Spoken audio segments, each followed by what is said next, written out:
Bonjour Brigitte Courtehoux. Bonjour Bertrand. Vous êtes directrice générale de Free2move. On se retrouve là dans vos ateliers de réparation de Nanterre et vous êtes à la tête eh bien, finalement du seul survivant de l'autopartage parisien. Vous opérez sous la marque Chernor. Il y a 2 ans à Paris, il y avait encore 3 opérateurs, donc il n'en reste donc plus qu'un. Comment vous expliquez cette hécatombe?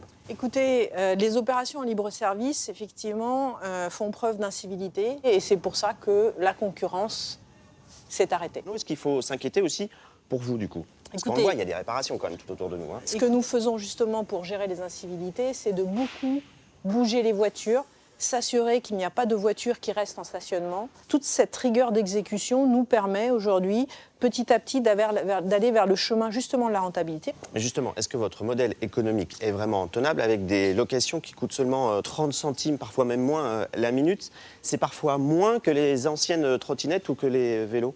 Oui. Je pense que ce modèle est viable.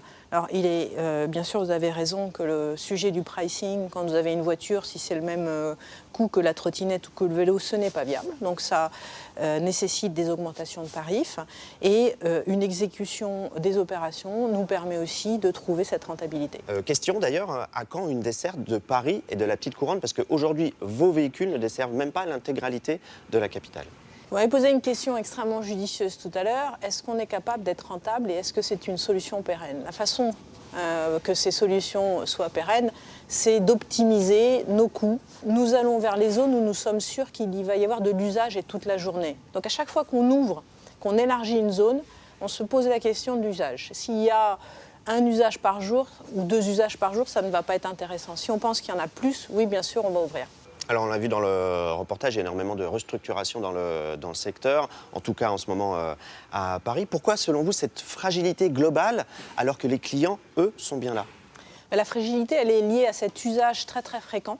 Ce sont des usages, que ce soit pour les trottinettes, que ce soit pour les vélos, ce sont des usages très fréquents. Donc avec beaucoup d'endommagements, et ça a un coût. Ça a un coût important. Plus le positionnement des voitures. Quand vous faites de la location classique, la voiture revient à un même endroit. Donc elle peut être réparée à cet endroit-là. Alors que là, dans l'autopartage qu'on appelle le free floating, donc en libre service, il faut aller vers la voiture. Donc ça fait des coûts supplémentaires. Donc c'est une gestion complètement différente. Et en même temps, c'est un usage beaucoup plus intéressant vu du client final. On sent quand même les investisseurs nettement plus frileux qu'au tout début de la mobilité partagée dans les années 2018-2019. Là, ils y regardent à 2 fois avant de continuer de financer ces services. Oui, bien sûr. On voit bien les investisseurs, on va dire, qui ont mis beaucoup d'argent dans ces entreprises pour les faire croître, s'aperçoivent que la croissance, ce n'est pas tout, qu'il faut trouver la rentabilité derrière et que c'est à travers une gestion, une optimisation des opérations que ça peut se jouer. Et nous, on y croit. Non seulement on y croit, nous sommes sur le chemin pour réaliser cette rentabilité.